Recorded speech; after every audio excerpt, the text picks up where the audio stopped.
সবাইকে স্বাগতম আজকের এই বিশেষ আয়োজনে। আজ আমরা কথা বলবো সেরাফ্লো নিয়ে। অ্যাজমা বা সিওপিডি, কপিডি নিয়ে যাদের ধারণা আছে তাদের কাছে এই নামটা খুবই পরিচিত, তাই না? আজকের এই আলোচনাটা মূলত একটা ধাপে ধাপে সাজানো গাইড। এই ওষুধটা আসলে কিভাবে কাজ করে, এর সঠিক ব্যবহার আর কিছু জরুরি তথ্য, এসবই আজ আমরা খুব সহজভাবে একেবারে আড্ডার ছলে জানার চেষ্টা করব। তো আজকে আমাদের আলোচনার মূল বিষয়গুলো কি কি?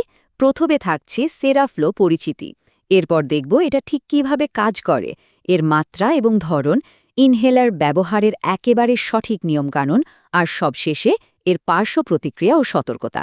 চলুন আর দেরি না করে শুরু করা যাক। পর্ব ১, সেরাফ্লো পরিচিতি।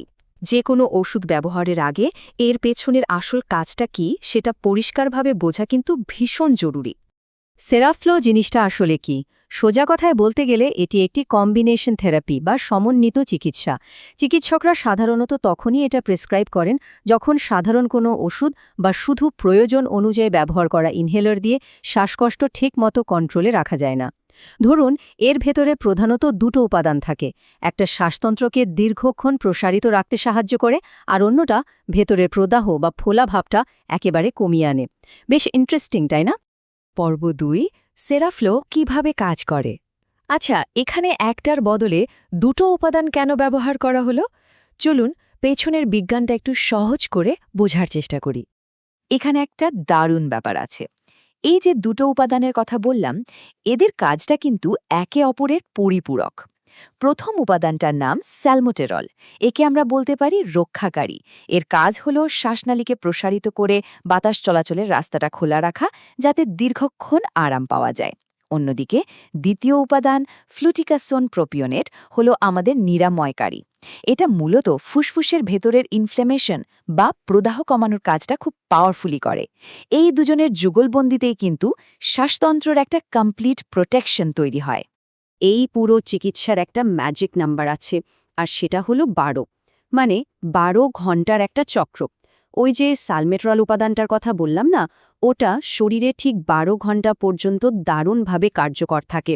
আর ঠিক এই কারণেই ওষুধটা দিনে ২ বার, অর্থাৎ ঠিক ১২ ঘন্টা পর পর নেওয়ার নিয়মটা এতটা স্পেসিফিক আর গুরুত্বপূর্ণ। পর্ব ৩, মাত্রা এবং ধরন। এতক্ষণ তো বিজ্ঞানের কথা হলো, এবার একটু প্র্যাকটিক্যাল দিকে তাকাই। মানে ওষুধটা বাস্তবে দেখতে কেমন বা কিভাবে পাওয়া যায়। প্রেসক্রিপশন অনুযায়ী সেরাফ্লো কিন্তু মূলত দুটো ভিন্ন ফর্মে পাওয়া যায়। একটা হলো ওই পরিচিত ট্র্যাডিশনাল স্প্রে বা মিটার্ড ডোজ ইনহেলার এমডিআই, আর অন্যটা হলো ড্রাই পাউডার ক্যাপসুল, যেটা একটা বিশেষ ডিভাইসের ভেতর দিয়ে শ্বাস টেনে নিতে হয়। এখন ধরন যাই হোক না কেন, এদের আসল কাজ বা ভেতরের উপাদান কিন্তু একেবারে সেম টু সেম। ডোজেজ বা মাত্রার কথা এলে বয়স অনুযায়ী কিন্তু বেশ কিছু পার্থক্য আছে। ধরুন ১২ বছর বা তার বেশি বয়সীদের ক্ষেত্রে অ্যাজমার মাত্রা অনুযায়ী ফ্লুটিকাসনের পরিমাণ ১০০ থেকে ২৫০ মাইক্রোগ্রাম পর্যন্ত হতে পারে, সেটা দিনে ২ বার। কিন্তু বাচ্চাদের ক্ষেত্রে, অর্থাৎ ৪ থেকে ১১ বছর বয়সীদের জন্য মাত্রাটা একদম স্ট্রিক্টলি ফিক্সড। স্যালমেটোরল ৫০ এবং ফ্লুটিকাসন ১০০ মাইক্রোগ্রাম। এই ডেটাগুলো আলাদা রাখাটা ভীষণ জরুরি, যাতে মাত্রা নিয়ে কোনো ধরনের কনফিউশন তৈরি না হয়। পর্ব ৪, ইনহেলার ব্যবহারের সঠিক নিয়ম। এই অংশটা কিন্তু আজকের আলোচনার সবচেয়ে ক্রুশিয়াল পার্ট, কারণ সোর্স মেটেরিয়ালে পরিষ্কার একটা সতর্কবার্তা আছে। বেশিরভাগ মানুষই নাকি ইনহেলার ঠিক নিয়মে ব্যবহার করেন না। আর ভুল নিয়মে নিলে তো বুঝতেই পারছেন, ওষুধের খুব সামান্য অংশই ফুসফুসে পৌঁছাবে। তাহলে চলুন পুরো ব্যাপারটা একটু ধাপে ধাপে দেখিনি। প্রথমে আসে প্রস্তুতির পালা। ইনহেলারের ক্যাপটা খোলার পর সবচেয়ে প্রথম আর জরুরি কাজ হলো এটাকে অন্তত ৬ বার খুব ভালোভাবে ঝাঁকিয়ে নেওয়া। এতে ভেতরের উপাদানগুলো একদম পারফেক্টলি মিশে যায়। এরপর ইনহেলার মুখে নেওয়ার আগে বুকের ভেতরের সব বাতাস যতটা সম্ভব গভীরভাবে বাইরে ছেড়ে দিতে হবে। এই কাজটা মূলত পরবর্তী ধাপের জন্য ফুসফুসকে একদম রেডি করে তোলে। প্রস্তুতি তো হলো, এবার ওষুধটা নেওয়ার পালা। মাউথপিসটা ২ দাঁতের মাঝে রেখে ঠোঁট দিয়ে এমন শক্ত করে আটকাতে হবে যেন কোনো ফাঁকা জায়গা না থাকে।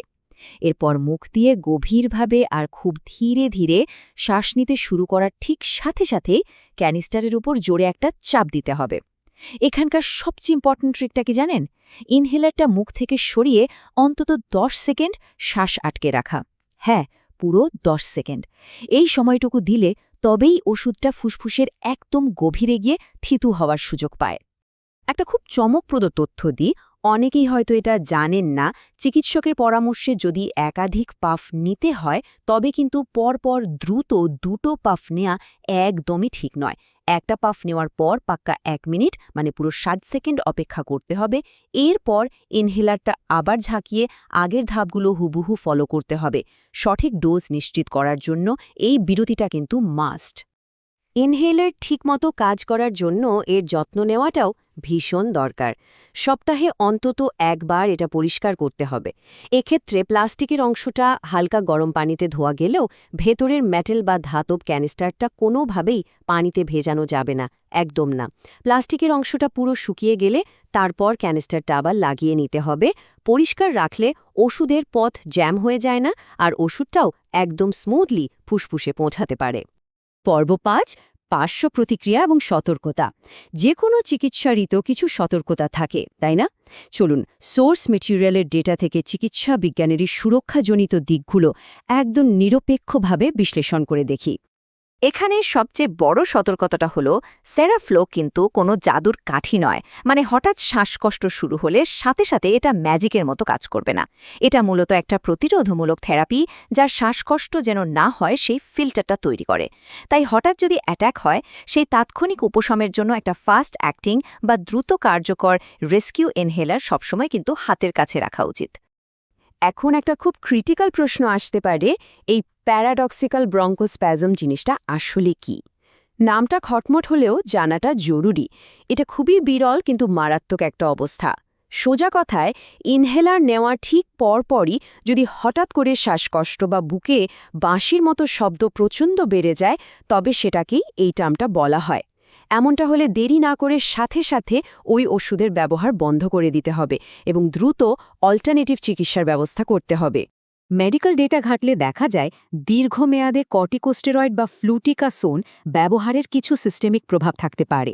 যদিও ইনহেলারের ক্ষেত্রে এই ঝুঁকি খাবার ওষুধের চেয়ে অনেক অনেক কম, তবুও হাড়ের খনিজ ঘনত্ব কমে যাওয়া বা ধরুন বাচ্চাদের ক্ষেত্রে বৃদ্ধির হার কিছুটা ধীর হয়ে যাওয়ার মতো বিষয়গুলো মাথায় রাখা দরকার।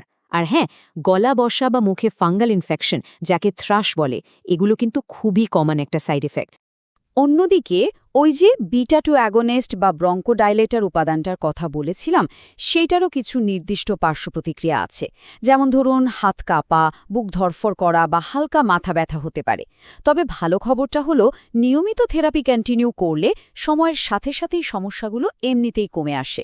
তবে যাদের কার্ডিয়াক বা হার্টের সংবেদনশীলতা আছে, তাদের ক্ষেত্রে একটু এক্সট্রা সতর্কতা তো লাগবেই।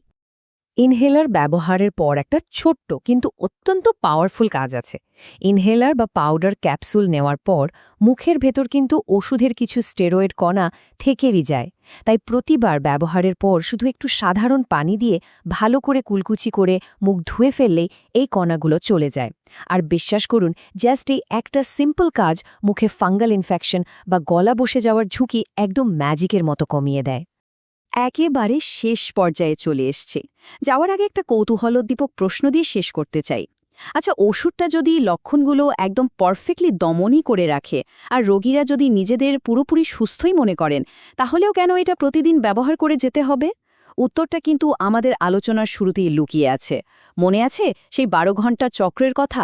শ্বাসনালীকে সারাক্ষণ খোলা রাখতে আর ভেতরের প্রদাহকে আটকে রাখতে ওই সাইকেলটা মেনটেন করাটা একেবারে মাস্ট। তাই বাইরে থেকে সব ফিটফাট মনে হলেও ফুসফুসের আসল সুরক্ষা নিশ্চিত করতে প্রতিদিন রুটিন মেনে এটা ব্যবহার করাটাই হলো আসল গেম চেঞ্জার। আশা করি আজকের এই আলোচনা আপনাদের অনেকের জন্যই বেশ সহায়ক হবে।